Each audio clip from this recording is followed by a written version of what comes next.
Aš Antanas Turčinas, gimęs 1952 metais, Lazdijų rajone, Gudonių kaime. Čia baigiau vidurinę ir išvažiavau mokytis į Kauno Politechnikos institutą. Po instituto aš buvau nukreiptas, jau paskirimai tada buvo, ir buvau nukreiptas į tarybinę armiją.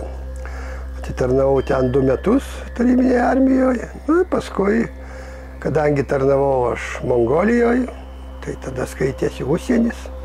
Ir kai grįžau iš užsienio, ir kariškiai susidomėjo, kad gal galima pratęsti tarnybą. Ir paskui tiesiog tarnybą tarybinė armija karininkų. Tarnavau Vilniuje ir kai tik prasidėjo 86 įvyko ta avarija, tai kažkur tai ne kažkur tai, bet rugsėjo mėnesį, kadangi Lietuva ir visas Pabaltijos priklausė Rygos kariniai apygardai, tai iš karinės apygardos atėjo įsakymas, kaip karininkui, kad komandiruojama į Kijevą. Tengi nebuvo parašyta, kad ten Černobylis, tiesiog, kad komandiruojama į Kijevą. Ir nepaklust tam įsakymui praktiškai jokių galimybių nebuvo, kadangi tai buvo prilyginama kaip ypatingai situacijai, tai reiškia, jeigu tu nepaklustum, bandytum kažką, tai galėjo daeiti ir iki teismų. Bet net ir minčių tokių nebuvo, kadangi jauni, kas čia, išvažiavom į Kijevą. Kijeve pasakė, kad ruoškitės po poros valandų sraigtasparnis ir skriesim į Černobylį. Tai važiuodamas į Kijevą dar nežinojot, kad teks? Taip jau jautėm, kad į Černobylį, bet konkrečiai nebuvo parašyta ten, kad važiuoti į Černobylį. Tiesiog komandiruotė į Kijevą. Tai aš pasitiksinu, jums tada buvo 34 metai. 34. Kažkur tai taip jo, kažkur tai jau. Kadangi 52, 86, tai jo 34 metai. Ar pamenat pirmą dieną, kaip atskridot į Černobylį? Koks jausmas buvo? Jausmas ne kažin koks buvo. Kadangi tai buvo jau rugsėjo pabaiga, reiškia, gyvybės jokios aplinkui nėra, o kaimai ten tokie kaip pas mus miesteliai, dideli kaimai, ir kaimuose tuščia, nieko nėra. Nei gyvulių, nei paukščių, nei žmonių nieko nėra. Važiuoji dar kažkaip pirmą dieną, man atrodo, ar antrą dieną važiuoju, šalia eina aukštos įtampos laidai, vienas laidas nukritęs ant žemės ir jis kibirkščiuoja. Ir viskas. Ir tu tik tai, paskui perspėjo, kad, reiškia, važinėja tai tik keliais. Nėra ko labai būt žingeidžiam ir ten pasivaikščiot kažkur, kadangi, pasakė, kad yra teritorija užkrėsta. Tai taip stengiamės kažkur, tai kad, aišku, į tuos tokius kaip Kemsinus, kadangi rugsėjo pabaiga buvo, tai labai gražūs obuoliai buvo. Antaniniai obuoliai kaip grepšteinai, tokie net raudoni, jie dideli. Javai, miežiai, tai būdavo kaip rugiai, o rugiai kaip kukurūzai, kadangi matytas, reiškia, radiacija jiems tiko. O kadangi įvyko balandžio mėnesį, tai jau buvo pasėta viskas ir tie visi javai buvo jau suvečėję. Ar tiesa, kad visiškai nebuvo gyvūnijos? Esu girdėjęs, kad net tuos miške jokio paukščio nieko negirdėjau. Aš sakau, kai važinėjau, kadangi teko važinėti, nes mes įdomiai taip, mes atvažiavom rugsėjo mėnesį ir kiek aš taip neskelbė, bet sakė, kad rugpjūčio pabaigoje, rugsėjo pradžioje buvo raportuota Maskvai, kad, reiškia, paviršinė dezaktyvacija jau atlikta ir didelio pavojaus žmogaus sveikatai jau nėra ir visi, reiškia, tie likviduotojai galėtų gyventi 30 km zonai. Ir aš gyvenau, reiškia, 7 km nuo Pripetės. Nes Černobylio vadinama, bet elektrinė tai buvo Pripetėje. Ir pati elektrinė, o iki Černobylio buvo 15 km. Tai štabas toks irgi buvo Černobylį, o mes gyvenom arti, reiškia, 7 km. Ir, kai paskui teko pasiryškinti, tai buvo priimtas toks neatsižvelgiant į sveikatą ekonominis sprendimas, kadangi visa technika po darbo ten prie elektrinės vakare grįžta į savo dislokacijos vietą. Tai vis tik tai kažkur tai reikia pravažiuoti 50 km ir vėl nuvažiuoti 50, tai atseit sąnaudos laiko viską, tai geriau, kad ji būtų arti ir norėtų daugiau padaryti ir taip. O dėl paukščių, žvėrių, tai jeigu pamatai kažkur, tai ypač turbūt neprisimenu, ar varna, ar šitą, ar vanagas, kažkur tai pušies viršūniai pamačiau, tai tokia kaip egzotika buvo, kad šalia pravažiuodamas. O taip tikrai nieko, tuo metu nebuvo nieko, jau kai aš buvau. Koks jūs karininkas buvot? Koks jūsų darbas buvo? Mano darbas grinai buvo organizuoti tuos darbus. Tai reiškia, kad būtų vykdomi tie darbai, kad kaip ir visuomet, kadangi ten kontingentasgi buvo daugumoj vairuotojai, ekskavatorininkai, viskas, tai kad nevyktų pjokystės, kad nors sakai, kad ten tas pats gerdavo tą samagoną, tai o tas samagonas iš kur? Iš vietinių. O vietiniai, kadangi ten būdavo cukrus ir viskas, būdavo toks atviras ir tie grūdai atviri, tai iš to paties, tai jis gana yra nuodingas, bet žmonėmsgi nepasakysi, nes tu išgeri, tu nieko nejauti, kame dalykas, tu pajunti tik po kažkiek tai laiko. Tai jeigu žmonės, sakau, važiuoja vairuotojas ir jis prisidėjo su obuoliu ir valgo obuoliu, sakau, ką tu darai, sakau, obuolį. Taigi, sako, žievelį nusilupu. Sakau, tugi vairuotojas, tu pravažiuoji, sakau, su mašina užkrėsta. Sakau, chemija nuplauna metalą, į metalą įsigeria. Chemija nuplauna metalą ir po kiek laiko jis vėl, kadangi jis tik nusiplauna paviršius, bet jis įsigeręs. Tai sakau, tai tu obuolį suvalgai, tu... Ai, tai čia nieko tokio čia perdėta. Nieko tokio. Kadangi tokio, kaip... buvo viskas nukreipta į darbus, o tokio, kad aiškinimo, kad ten grįžus arba prieš darbą pasakytų, kad to negalima. Net aš siūliau bataliono vadui tokį eksperimentą padaryti, jis sako, ką tu nori, kad mūsų sodintų visus. Tai nebuvo instruktažo, kaip elgtis saugiai? Ne, tai kaip. Tai reiškia, užsidėti tą marlinę, tą lepistoką vadinamą, respiratorių ir būtų su respiratoriu, bet tas respiratorius, ką jis, per jį sunku kvėpuoti ir jeigu jis per dieną, tai jis užsignešia, tai nusiima tą respiratorių. Jums kaip karininkui, kaip ir civiliui, reikėdavo surinkti dozę, ar jūs būdavot laikui kažkuriam? Ne, ten irgi, kaip dozę surinkti, suprantat, kaip ten ta dozė. Rašydavo vidutinę dozę. Reiškia, chemikai važinėdavo ten po kelias vietas, jie matuodavo ir rašydavo vidutinę dozę visiems. Bet aš ir sakau, ekskavatorininkas, kuris visą dieną kasa tą žemę, kuri užkrėsta ir jis kasa.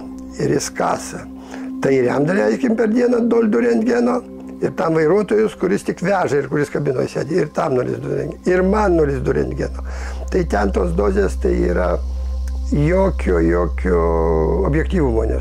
Tuo labiau dar mums karininkams duodavo tos tokius pieštukinius dozimetrus. Bet jie buvo turbūt nuo Antro pasaulinio karo, nuo kažkada, tai kadangi jie iš sandėlių atvežti, tai jie nerodo, paskui kažkas tai pastebėjo, kad jie pradeda rodyti tik tada, jeigu jie gauna minimalią dozę 10 rentgenų. Jeigu 10 rentgenų jis pasikrauna, tai tada jau jis kaupėsi, o iki 10 rentgenų jis visai nieko nerodo. Tai ir sako, ką jūs norite, žiūrėkit, nieko nerodo, tai kokius dozės norite. Tai žiūrėkit, kiek maksimaliai rodytas. Kiek jums yra su matavimo prietaisas didžiausia? Aš net, kadangi jis praktiškai nieko nerodė, kadangi. O mačiau tik tai žmogų, kuris porą kartų buvo stoty ir jis ten gavęs buvo, bet ten nereikia tik stoty, ten atvažiuoji kažkur, tai jeigu gauni kažkur 10 ir daugiau rentgenų, iš karto prakaitas ir iš karto šlapės būni. Bet tu parvažiuoji ir nieko. Ir ten tas, ne visigi turėjo tuos dozimetrus. Tai vat žmogus, tas, kurį mačiau, tai jis kapitonas buvo, tai jis, jo kojos, rankos ištinė, jau jis vaikščiojo tik su tapkutėm. Ir jis, ruselis, bet, sako, vyrai, jeigu reikės kam nors kur ant stogo ar ką, sako, siūskit mane, man vis tiek jau kana, sako. Ir tokia tvarka buvo, kad nesvarbu, kiek tu gavai, kad tu 25 rentgenus gavai, kad tu 30 rentgenų gavai, kol neatvažiuoja pamaina tavo, kadangi jeigu ten turi būti 700 žmonių, tai ten turi būti 700 žmonių. Reiškia, 100 nori išvažiuoti, 100 atvažiuoja. Taip ir tas žmogus laukė kažkur, tai aš, ne kiekvieną kartą užvažiavau, kadangi jis ne mūsų daly buvo, bet kažkur pusę mėnesio jis ten buvo taip, jau tu niekur neik, bet sako, tai ką aš čia darysiu. Tai vis tiek važiuodavo į tą darbą.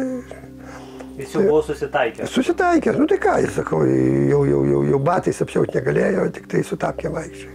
Ar matėt reaktorių? Taip, bet jau kaip dengiamą mačiau, jau pradėjo dengti. Jūs pastoji važinėdavo tikriausiai? Aš prie reaktoriaus stengiausi nevažiuoti, aš jau vis tiek buvau šiek tiek, kaip sako, mąstantis žmogus, tai aš jeigu nereikia, tai nevažiuoju ten. O galėdavot pasirinkti? Ne, tai jeigu tu kaip organizuoji, jeigu viskas gerai, čia priklauso nuo darbo organizacijų, jeigu viskas gerai, ten nėra ko majančiai, ten nešulni kasą, kad ten nueiti žiūrėti, kaip jį iškasė, kas ir kasą, ten. Kur jūs daugiausiai dirbdavot? Kažkur toj 30 km zonai?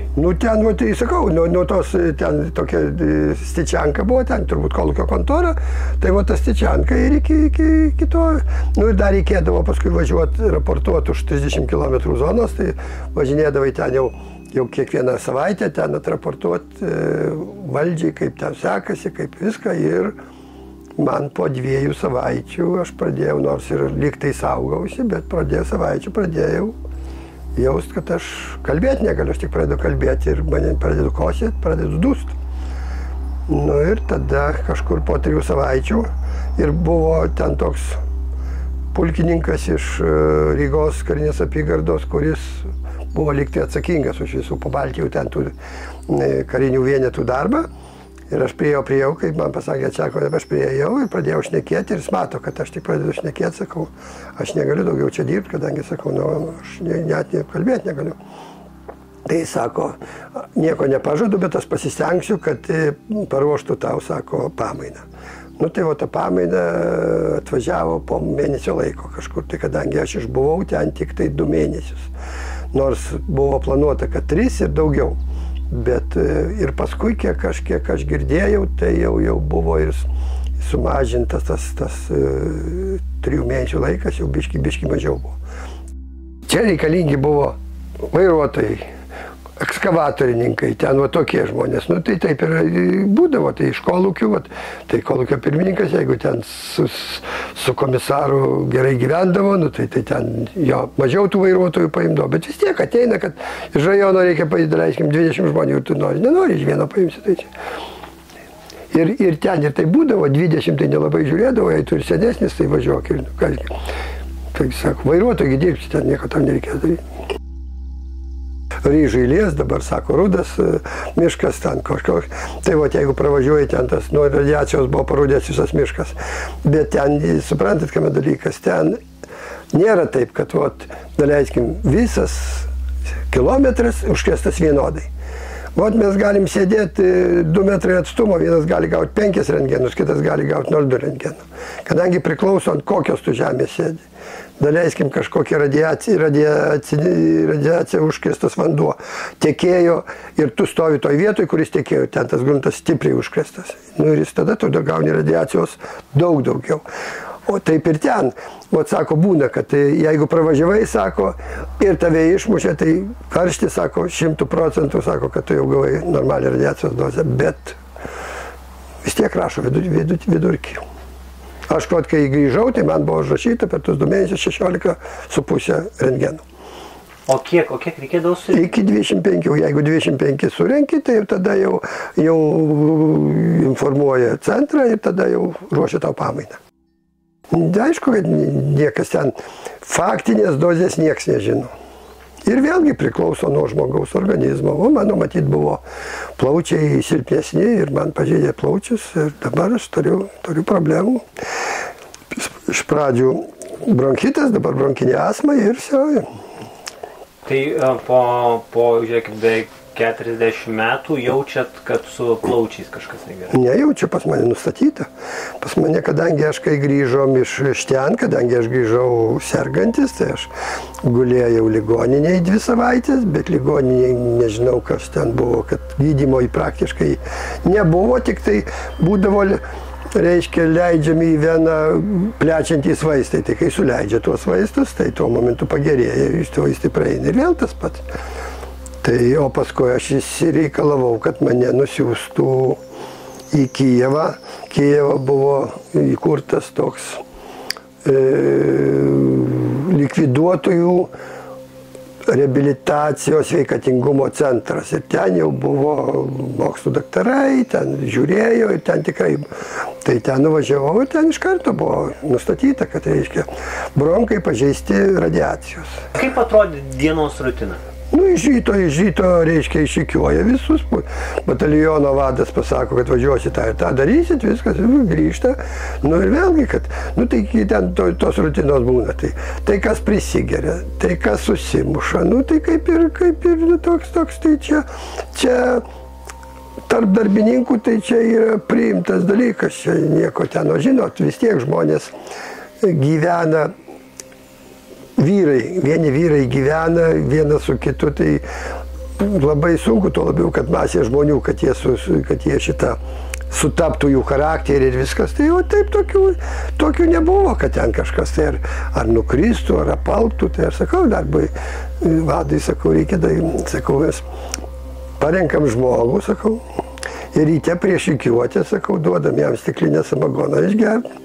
Ir kad jis nugriūtų, kad jis suvaidintų, kad va kaip blogai. Sako, tu ką nori, kad, sako, mūsų į kalėjimą susodintų abudu, sako. Sako, su savo eksperimentais tu baig. Nu, aš sakau, kitaip jų neįtikinsi, kad gert negalima. Nu, tu šneki, sakau, jeigu jis obuolį valgo, tu vis tiek, tai sako, viskas čia gerai, ką tu čia man aiškini. Kaip pagalvoji, tai akibrokštos, bet kaip žmonės irgi nesisaugoja. Aš turėjau vairuotoją tokį estuką, nu, jas tai labai rusiškai sunkiai kalba. Ir dabar prisimenu, vardas Ara buvo, ir mes važiuojam, jis sustojo, sakau, kame dalykas, palaukit, sako, biški. Nu, palaukit, galvoju, gal žmogui ten bloga pasidarė, gal kažkas su viduriais. Duris ateina gal po 15 minutų, atsineša generatorių už šitą dirželį. Sakau, kas yra? Sako, tai gyvo švilpė dirželis, tai aš nuėjau iš kapinyno, atsinešiau dirželį. Bet vat koks ir iš vienos pusės koks pareigingumas, kad jis važiuot nori, iš kitos pusės kaip nesisaugoja žmogus. Jis į tą kapinyną, kur jau mašinos ten nurašytos, kurios jau užkrėstos, vis tiek nuėjo, atsisuko ir atnešė. Iš karto neužkasinėjo technikos? Ne, dabar ten dar yra neužkastos technikos. Girdėjau, kad vietiniai vogdavo metalą. Ne tik metalą, taigi kol aš tikrai žinau faktus, kadangi būdavo netgi išrenkiami varikliai, taigi ten žiguliai, visos mašinos, uazikai, išrenkiami varikliai ir veždavo į Lietuvą. Tada pasienį nebūdavo jokios radiacijos kontrolės ir atveždavo tos variklius ir kitas detalės. Ir tas būdavo. Ten ir paskui buvo tas vadinamas maradiorstvo, tai ten kaip važinėdavom, kaip nuvažiuodavai ten raportuot, ten į tą jau už 30 km ir paskui atvažiuoji, ten būdavo tie praleidimo punktai. Ir seneliai stovi, sūnelį paveš, pažiūrėsiu, kaip mano namas atrodo, ar neišvogta, nieko. Nu, sakau, negalima jums ten važiuoti. O tau galima, o man negalima, aš tik pasižiūrėt, bet tai paskui jau pradėjo net ir milicija, ne tik tai kariškiai, bet ir milicija pradėjo važiuoti, kadangi grinai, kad apsaugotų tuos kaimus nuo tų plėšimų, kadangi irgi, tai kas. Taigi tas, kuris vagė, tai jis neis per tuo keliu, jis eina, kuriam papuolė ir ten vogdavo iš tų namų, taigi žmonės išvažiavo, kaip išvažiavo, viskas, nieko tu per daug nepasiimsi. 7,000 lietuvių. Gal žinot, kiek gyvulių, tokios statistikos neturi tikriausiai? Nėra, nes kadangi aš esu Lietuvos judėjimo Černobylis pirmininko pavaduotojas ir Vilniaus krašto Černobyliečių sąjungos pirmininkas, Tai mes nuo pat pradžių prašėm Seimūnų, vyriausybės, kad sukurtų černobiliečių registrą. Tai buvo atsakyta taip, kadangi kad sukurti registrą, turi būti registro valdytojas, turi būti registro prižiūrėtojas ir čia labai maža, 7 000, didelės išlaidos. Paskui prašėm, kad sukurtų černobiliečių bazę, duomenų bazę, tai bus bazė. Irgi niekaip nedasimušėm, tai mes kiek čia, kadangi mes turėjom tais laikais, reiškia, 94-95 metai mes buvom surinkę praktiškai šitus rankinius, tai papirinius sąrašus visų černobiliečių ir mes galėjom tą padaryti. Tai buvo jau kažkur tai pagal mūsų paskaičiavimus, taip grubiai dabar galėtų, apie 3000 galėtų dar būti likę iš tų 7000. Ar dar darot susirinkimus? Taip, ir va dabar bus dabar 14 dieną. Mes rinksimės Prienuose, kadangi mūsų pirmininkas Kazlauskas yra prieniškis ir jis ten irgi neblogus ryšius palaiko su vietinė valdžia, tai turi patalpas ten, bet vėlgi patalpas turi, visuomet ieškom. Netgi tų kelių šimtų niekaip negalim dasimušti, kad nebūtų mokamos tos patalpos, reikia mokėti už nuomą. Tai va ten dabar mes kol kas renkamės 1-2 kartus į metus. Bet kokiais klausimais vyksta? Vėlgi, atvažiuoja žmonės iš rajonų, pasakoja rajonuose, kaip kas yra. Tai jūs įsivaizduojat, kad, reiškia, pirmiausia, mes labai norėjom, kad būtų kaip pas latvius.